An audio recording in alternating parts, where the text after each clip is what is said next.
Maithili express की शानदार प्रस्तुति।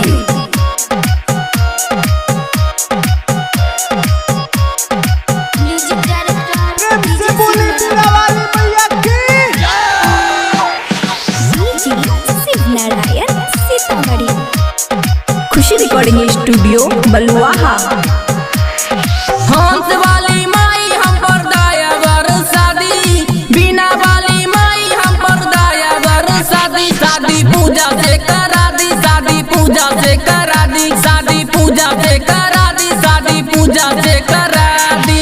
यही लगन माथे मोर चढ़ावा दी, यही लगन माथे मोर चढ़ावा दी। शादी पूजा से करा दी, शादी पूजा से करा दी, शादी पूजा से करा दी, शादी पूजा से करा दी।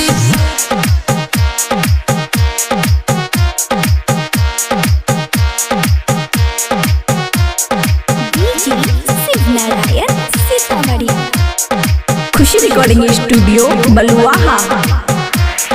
हम दोनों बने संगे पकिया लभर, शादी नहीं होई त जाइब हम मर, जाइब हम मर, जाइब हम मर।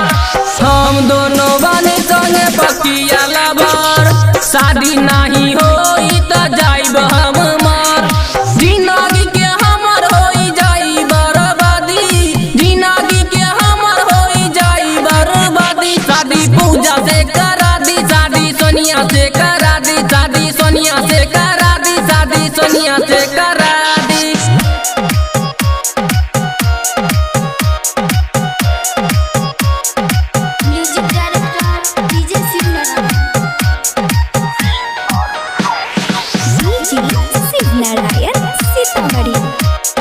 खुशी रिकॉर्डिंग स्टूडियो बलुआहा।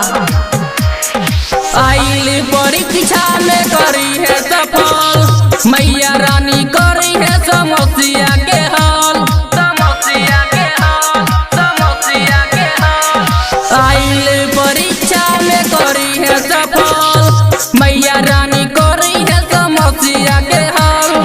चंचल रीता के जोरिया लगा दी, छैला बाबू के जिंदगी बना दी। शादी पूजा से करा दी, शादी पूजा से करा दी, शादी पूजा से करा दी, शादी पूजा से करा दी। हंस वाली माई हम पर दया बर शादी, बिना वाली माई हम पर दया बर शादी। शादी पूजा से करा दी, शादी पूजा से करा दी, शादी पूजा से करा दी, शादी पूजा से करा दी, पूजा से करा दी।